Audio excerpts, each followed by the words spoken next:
No Jornal Brasil Atual, nós vamos conversar agora com a deputada federal Natália Bonavides, a deputada Natália do Partido dos Trabalhadores do Rio Grande do Norte, e protocolou na última terça-feira 3 projetos de lei que garantem os direitos à população mais pobre durante a pandemia do coronavírus. Deputada, muito obrigado por sua atenção aqui com os ouvintes da Rádio Brasil Atual em São Paulo. Esses projetos que a senhora apresentou na terça-feira já eram uma resposta às tímidas propostas apresentadas pelo governo federal. Na quarta-feira, Paulo Guedes apresentou novas ideias. Como é que a senhora avalia as suas propostas em relação àquelas apresentadas pelo governo e como é que está, na sua avaliação também, o desempenho do governo no enfrentamento da situação da pandemia do coronavírus? Boa tarde. Oi, boa tarde. Queria agradecer a oportunidade da gente conversar sobre esse tema que está na ordem do dia, né, de cada brasileira e cada brasileiro. O governo ele não tem respondido à altura, ao tamanho da crise que a gente está enfrentando, que na verdade ainda vai se agravar muito à medida em que a contaminação se espalhe mais pelo nosso país. E as primeiras medidas do governo, inclusive, elas quase não injetavam novos recursos na economia. E aí trouxe algumas outras medidas também, como, por exemplo, uma ajuda de R$200 para trabalhadores informais. A gente está falando aí de pessoas que sustentam suas famílias através do trabalho informal, que provavelmente vão parar de ter renda, vão deixar de ter qualquer renda, e aí a proposta do governo é com esse valor, né, com R$200, fazer frente a esse problema, que, aliás, atinge 40% da classe trabalhadora hoje no Brasil, né, 40%, mais de 40% está na informalidade, e além dessas medidas, ele propõe algo que soa até absurdo diante do momento que a gente está vivendo, que é autorizar as empresas a cortarem salários. A gente acredita que, de outra forma que esse momento deve ser enfrentado, a gente está vendo no mundo inteiro vários países entendendo que o que precisa ser feito agora é aumentar muito a presença do Estado na garantia de uma assistência mínima que não faça com que as pessoas que vão ser afetadas, as pessoas mais vulneráveis, as pessoas que sequer têm vínculo empregatício formal,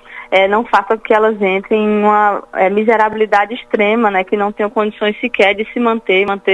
enfim, suas famílias. E aí, diante disso, nós protocolamos alguns projetos, 3 na terça e hoje nós protocolamos mais 4, que visam a fazer o enfrentamento, tentando proteger principalmente essas pessoas em situação de vulnerabilidade. A gente prevê, por exemplo, que o Bolsa Família se amplie a famílias que tenham crianças e adolescentes que estão com as aulas suspensas. A gente sabe que hoje muitas crianças e adolescentes de baixa renda dependem da alimentação escolar, né, que muita gente chama de merenda, para se nutrir, né, isso é algo absolutamente essencial na vida dessas famílias, a alimentação escolar, e que agora não vão ter acesso a ela, né. Então, um dos projetos prevê esse complemento no Bolsa Família para as famílias com crianças e adolescentes que vão estar sem aulas. Nós também prevemos um BPC temporário, né, que é um benefício de um salário mínimo para essas pessoas de baixa renda enquanto durar essa situação, que seria exatamente para buscar proteger os trabalhadores informais, para proteger essas pessoas que não estão cobertas pela Seguridade Social formal, né, que, como a gente falou, hoje é mais de 40% da população. A gente também prevê a estabilidade no momento da pandemia,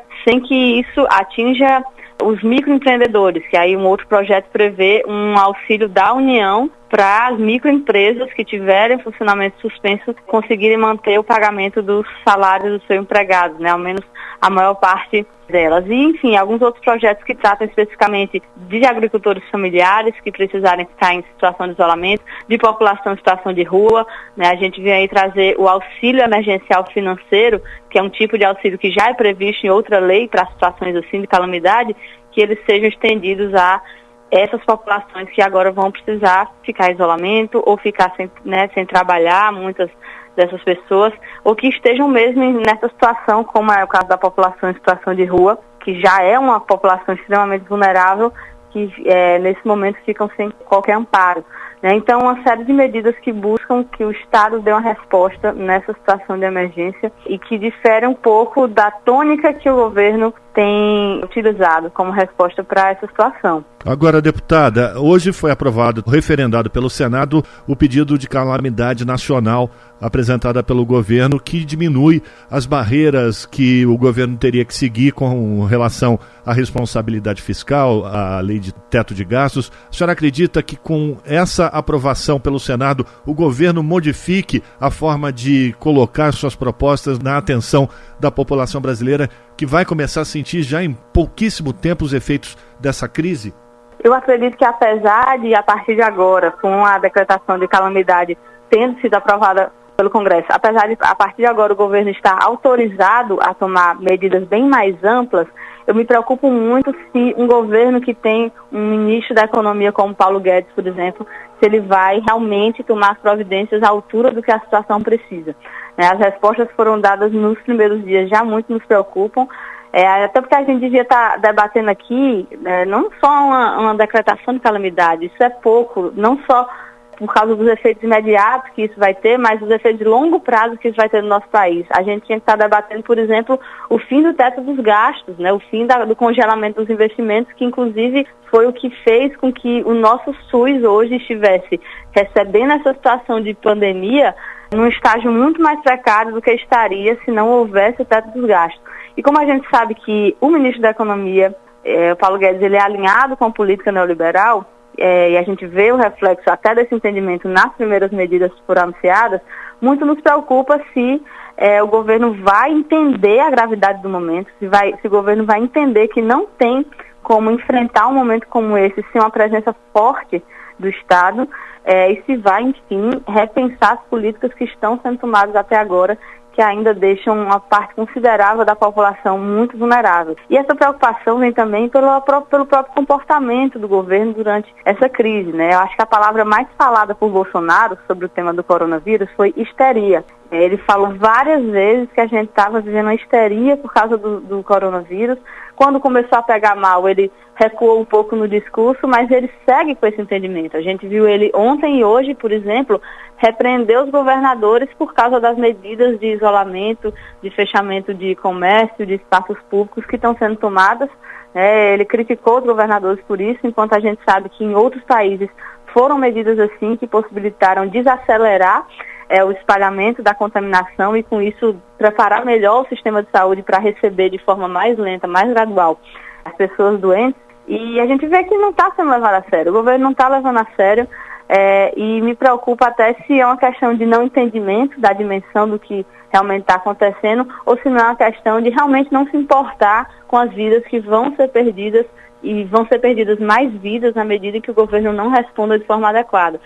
O jeito como o Bolsonaro vem falando disso, parece que ele pensa assim, eu e minha família somos protegidos, somos bem nutridos, se ficarmos doentes vamos passar por isso de uma forma tranquila, sem maiores transtornos, o coronavírus vai chegar, vai matar um monte de gente e depois vai embora. Parece que ele tem esse entendimento, sem lembrar que o tanto de gente que vai via óbito depende proporcionalmente das medidas que o governo vai tomar. A gente está conversando com a deputada federal Natália Bonavides, do Partido dos Trabalhadores do Rio Grande do Norte. Deputada, eu queria uma avaliação sua da ação que os governadores do Nordeste estão articulando para enfrentar os problemas causados, a tragédia que se anuncia causada pela pandemia do coronavírus. E, especificamente, aí no Rio Grande do Norte, como é que a senhora está avaliando essa mobilização dos governadores do Nordeste, uma vez que a pandemia ela começa a se apresentar com mais intensidade ainda nos estados do Sudeste, como São Paulo, Rio de Janeiro e Minas Gerais? Olha, aqui os governadores do Nordeste eles são organizados num consórcio e eles têm proposto uma série de medidas, proposto à União, inclusive junto com outros governadores, não só do Nordeste, proposto uma série de medidas com a suspensão do pagamento das dívidas dos estados com a União, como a liberação de mais investimento público. Aqui no Rio Grande do Norte, a governadora Fátima, desde a primeira metade de fevereiro, já vinha publicando os decretos de plano, dos planos de enfrentamento, dos planos emergenciais, porque apesar de naquele momento ainda estava um pouco distante da chegada do primeiro caso aqui do Rio Grande do Norte, mas com uma análise do que estava acontecendo no mundo, era possível prever que vinha. Mas a gente aqui do Nordeste, a gente tem uma preocupação muito objetiva, que é o fato de que o governo federal tem discriminado a região. Isso não se dá só através de palavras e bravatas que vez ou outra Bolsonaro solta. Quando a gente vê o que está acontecendo com o Bolsa Família, por exemplo, a gente vê o cenário absurdo disso. Hoje a gente viu que a redução do Bolsa Família caiu, e 60% do que caiu foi no Nordeste, mas aqui tem 27% da população brasileira, então não faria o menor sentido a cobertura cair aqui 60%. Assim como a gente viu que da liberação recente que teve, das novas inclusões recentes, 3% foram para o Nordeste. Então isso é muito preocupante, porque é uma região historicamente e estruturalmente mais vulnerável e que, com essa discriminação que está havendo nas políticas públicas, existe essa preocupação de que a população venha a sofrer ainda mais, como está acontecendo agora com a população que precisaria estar incluída no Bolsa Família. Então, isso mostra a importância realmente da união desses estados no consórcio para que essas reivindicações cheguem com mais força. Quero agradecer a sua participação. Conversamos aqui no Jornal Brasil Atual com a deputada federal Natália Bonavides, deputada pelo Partido dos Trabalhadores do Rio Grande do Norte, que nesta semana já apresentou uma série de propostas de projetos no Congresso Nacional para poder fazer o auxílio às populações que mais sofrerão os efeitos econômicos dessa pandemia do coronavírus aqui no país. Deputada, muito obrigado, um forte abraço para a senhora, a gente continua em contato, viu? Eu que agradeço, estou sempre à disposição, um forte abraço para todo mundo e que a gente se cuide, que isso passe muito mais cedo do que tarde. Um abraço. Um abraço. Conversamos com Natália Bonavides aqui no Jornal Brasil Atual.